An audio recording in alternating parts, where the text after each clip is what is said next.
and several law enforcement partners, both from federal agencies as well as Mount Horeb Police Chief Doug Vierick, and a representative from our Office of School Safety.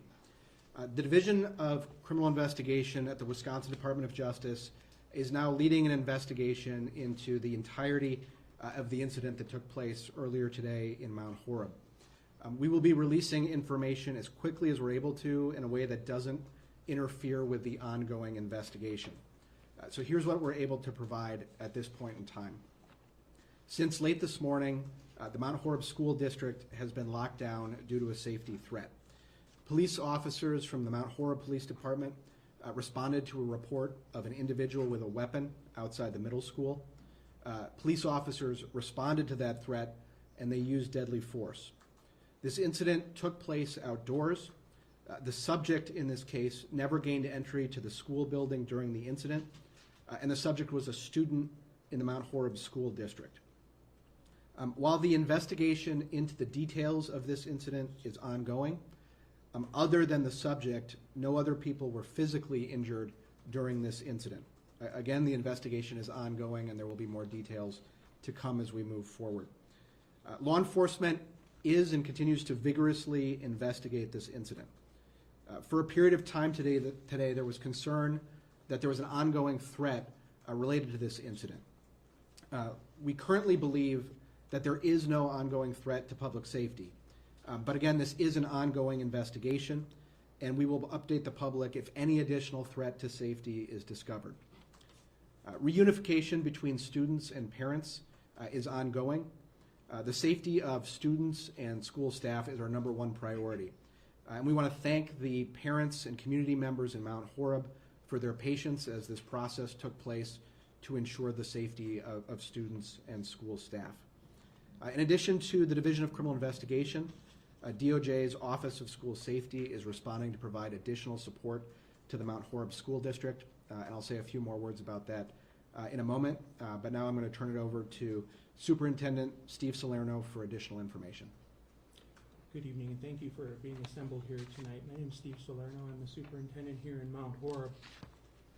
If there's a story to be told here today, it's a story of an amazing staff that have rallied in support of our beautiful children and a community that envelops and holds their children and their schools in high esteem, as they should. We, of course, lift our prayers to all who've been impacted by today's events, and we think it's best that tomorrow we take a beat, we take a rest, and we open up our schools to students and staff for support. And we're thankful for the Office of School Safety, who continues to do wonders around the entire state. And they will be lending their hand in support, along with many others who've reached out to help us here today. It is our hope, based upon the tone and tenor of those visits with our students and staff, that we can bring students and staff back to school on Friday.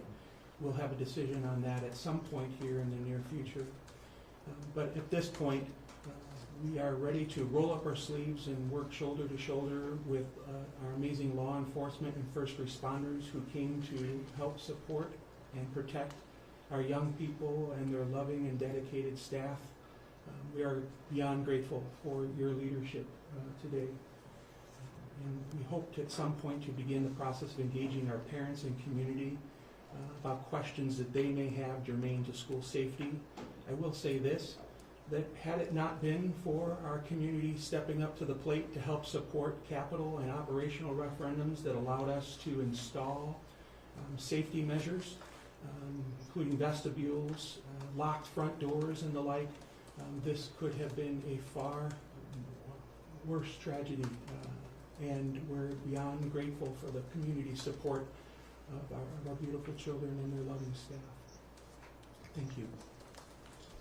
So as I mentioned before, this is an ongoing investigation, and that's part of the role that DOJ will be playing through our Division of Criminal Investigation. I want to thank all of the law enforcement officers and the other first responders who responded to the call today in response to danger. There are representatives from a number of agencies who have worked to secure the scene and to restore safety to the schools in the district. As the superintendent mentioned, the Office of School Safety at DOJ will also be working in collaboration with the school district going forward to help ensure that our kids are returning to an environment where they feel safe. As I mentioned before, we are grateful that this is an incident where nobody other than the subject sustained a physical injury. But this type of incident is any parent's nightmare. This is a traumatic incident for parents, for students, and for anybody who has a family member impacted by something like this. To minimize the trauma that kids suffer from this, it's important that we all work collaboratively to restore a sense of safety, particularly for the kids who were impacted, so that there's as little trauma as possible. We encourage parents and caregivers to provide reassurance that this event is now over and that children are in a safe place. It's helpful for parents, family, and teachers to help their children verbalize their feelings so they don't feel alone with their emotions. Parents and caregivers can provide encouragement to express fears, sadness, and anger in the supportive environment of the family, answering their questions without sharing upsetting details. We recommend that media exposure to these upsetting events is limited, particularly for young children. And we encourage you to contact your local school staff if you have any specific concerns about your child. School violence prevention is a shared responsibility. And if you have concerns that somebody may be planning an act of school violence, we urge you to report the concern to Speak Up, Speak Out Wisconsin or law enforcement. You can contact us at 1-800-MYSUSO, MYSUSO 1, or contact us through our website at speakup.widoj.gov. So with that, we're happy to answer questions to the extent we can. Is the shooter dead? You said was a student at Mount Horeb. The deadly force was used in this incident, and the subject is deceased. What kind of shooter have? The investigation is ongoing into the details. As I mentioned, that this was a response to a call for a weapon, but we will provide additional information as the investigation moves forward. We don't want to provide more than we can at this point in a way that could compromise the integrity of the investigation. What can you describe as an active shooter that would imply that he fired shots, or were there shots fired by the subject in this case?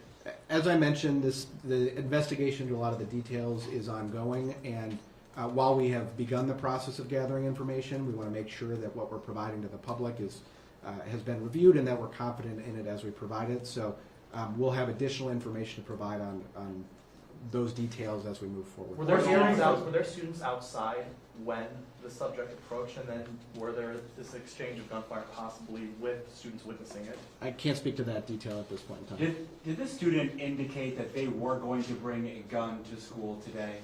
Again, this is an ongoing investigation, and law enforcement is gathering as much information about this incident as we can. And so as we get more information that we can provide reliably to the public, we will, but nothing further on that at this point. What can you tell us about this student, the age of the student? Is it a middle school student, high school student?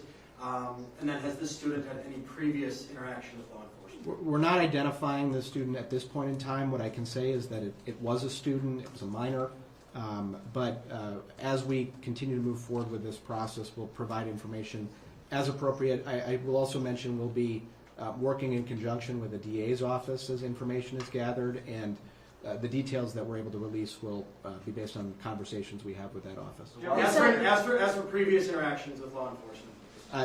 No further information I can provide at this time. Why was there concern of an ongoing threat during the day? Again, I can't get into the details. What I can say is that this was an incident, of course, that law enforcement responded to very promptly, and force was used. But once that incident happened, law enforcement continued to investigate and to ensure that everything was being done to ensure the safety of the students in the school. Without knowing all those details, ensuring that further information was gathered that got law enforcement to a point where they were comfortable providing the information we are now is something that's ongoing in the midst of an active investigation that was ongoing. And so as they were looking into that information, the information they were receiving throughout the day, they were following up on leads and information and continue to do so. Are you You've done a looking for lot on anyone school else? safety about people reporting things when they see it and talking to students, parents. Was this a case where that worked? Can you talk about how this came to the attention of law enforcement? I don't have information on what's been reported yet at this point in time. As the superintendent mentioned, the physical security of the school appears to have played a role. But as we gather information about what led to this, we'll be continuing to update Did the folks. student raise his or her weapon towards the officers, which led to the deadly force being used? Those details regarding the incident involving the student are ones that are the subject of the ongoing investigation, and we'll continue to provide updates as we can as more information is gathered. Why is it taking so long for the middle school students to be reunified with family members? Yeah, so the reunification has been happening, it's ongoing right now. As I mentioned, there was concern that there may continue to be an active threat following the use of force incident, and the investigators on the scene, their number one priority is ensuring that kids and school staff are safe. And so once they were at a point where they believed that they could safely reunify kids with their parents, that they began to do so. Obviously, some of the facilities were were at the center of this incident, not all the facilities, and so. Does that mean interviews? Are you going to interview a lot of students that may have been witnesses? One of the things we want to make sure is happening is that the trauma to kids and the impact from this event is as limited in time as possible. So one of the things that law enforcement has been doing is interviewing kids as they've been reunified with their parents. We don't want that to happen over the course of weeks or months or even days. And so by interviewing students and getting them back with their parents, we can begin the process of healing for those kids. And so getting to that point as quickly as possible, while also ensuring that we're getting any information that might be relevant to safety is what law enforcement's been doing. How many officers were involved in the use of deadly force, and is anyone on leave tonight? There are officers on leave. We will be providing the information we can in our press release about I don't know if we have the number or not to provide you yet, but there are some officers on leave. That's standard practice in a use of force incident like this. And again, we'll provide more information there as things move forward. Was Mount Horeb officers fired those shots? It was Mount Horeb police officers.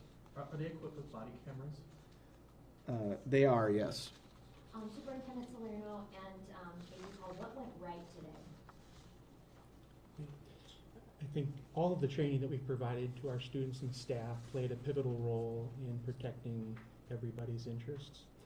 We've unfortunately had to go through the process of actually escorting students out of the building so they could go to their safe location. That was put into practice today, and that worked well. Students who saw something happening when the individual approached the schoolhouse from the outside, never penetrating the interior, that worked well today. Those students were able to communicate immediately as to what they had seen, and staff were able to take action, decisive action, quickly. And we knew enough not to, of course, just let anyone into our school system. Our secretaries, our administrative assistants are just worth their weight in gold. We have a system in place that before anyone can come into our schools, they must ring through a doorbell and state the nature of their business. I'm most proudest of our faculty and staff. As you can imagine, they had a number of concerns, not the least of which their own children who would be in those buildings themselves. Yet we know them to be just loving, professional individuals, and they rose to the occasion and then some. And I'd be remiss if I didn't say how grateful we are to our parents today. Our parents understood that there were systems and procedures that we had in place for this, but we couldn't necessarily get in contact with them throughout the day. We used a system of communication through our district's Facebook page and through our school communication link called Infinite Campus, and we intend to continue to use those mediums moving forward. And our parents have responded to everything we've asked of them, and of course our loving community. I think my text messages are full with hundreds of messages from people saying, what can we do to help support, get food to children, to help support staff, counselors, and the like. This is really everybody rolling up their sleeves and working shoulder to shoulder to take care of our beautiful children. Do you have a pronoun on the student? What pronoun may he, she, they use? Yeah, it's a male. Superintendent, I assume that you train for days like this. It's got to be, as a leader of this community, one of your worst nightmares coming true today. Amen. What is that like for you? You train to actually see this today. What is that like for you? It's an out-of-body experience, quite frankly. It's an experience that you just pray to God every day that you don't ever have to enter into. Today, we were called upon, our staff, these amazing professionals around the table were called upon to act, and they did so, with great professionalism, and I just have a tremendous amount of respect for all of the adults, all of our students who helped get us to a successful resolution to this matter as quickly as possible. Sorry, you haven't mentioned whether any officers were injured, were they in danger? There were no officers injured in this incident. We are investigating the details again that led up to this. But this is a situation where there was a report about somebody with a weapon at a school, and law enforcement responded to that situation. And so, without going into specifics, that's an inherently dangerous situation. And just to go back to the earlier question about what went well. Law enforcement responded immediately from the Mount Horeb Police Department, but from a number of other agencies, as well as other first responders, and there was a comprehensive, full response that allowed folks to follow up on information being received. And as the superintendent mentioned, some of the things that we talk about regularly as to school safety principles are front and center in what led to this incident being one where nobody other than the subject was injured. Having thoughtful physical security measures in place, having a culture where kids seek help and hear reporting of their teachers, and then preparedness, being prepared to respond. All of those things are really important. The next big step, and what I am really hopeful and confident will go well in the future, but is also very important, is for members of the community to continue coming together, to talk to their kids about this incident, and to work to minimize the trauma. This is an event that shatters the safety that people feel sending their kids to school. And the more that parents and teachers and all community members are able to come together to work to restore that sense of safety for their kids, the sooner it will return. Is there a school resource officer at the middle school, and if so, were they involved in this? Yes, there is a school resource officer, and he was involved. Could you clarify where this happened? I know you said outside, but parking lot near the door. Could you just give some clarity on where that occurred? It was outside. Yeah, what I can say at this point is it was outside of the school, and the subject was not able to enter the school building. As we're doing the investigation, we'll have more specific details as to exactly where it was. But at this point, what I can say is that he was outside and didn't enter the school. Did the subject discharge their weapons? How many officers discharged their weapons? I don't have the exact information right now, but that's one of the things that investigators are gathering information on so that we can determine exactly how events unfolded. Did the subject make an effort to get into the building? Again, we're looking into the details of exactly what unfolded in the incident involving the subject, and so I don't have an update for you on that at this point. Were you ever looking for multiple shooters, multiple people? Are you still looking for anybody right now that you think may be involved or in that other, threat that you were talking about? Yeah, what I can say at this point is that there was concern that there may potentially be an ongoing threat after the incident involving the subject. Law enforcement has gathered information and continues to gather information, and to the extent that there is any information that indicates there could be a threat, we're going to ensure it's followed up on. That happened during the day today. I can't go into the details at this point on exactly what was involved, but what I can say is that based on the follow-up investigation that has been conducted, we don't believe at this point that there is an ongoing threat to public safety, though again, I want to emphasize it is an ongoing investigation, and to the extent we have additional information we can provide that will be relevant to public safety, we will provide that. I know you've been trying to ask a question, so. Last question. What contact or communication has there been with the subject's family? So we, in addition to the investigation, one of the things that we have as part of our response at DOJ, our crime response professionals, they work with people who are impacted by crimes, and they have responded in this incident as they do in a number of incidents. But, you know, as I said, this is an ongoing investigation, and we'll continue gathering information as we move forward. Sorry, we've got to cut it off there. We're actually going to get out of the room. Thank you. Thank you all.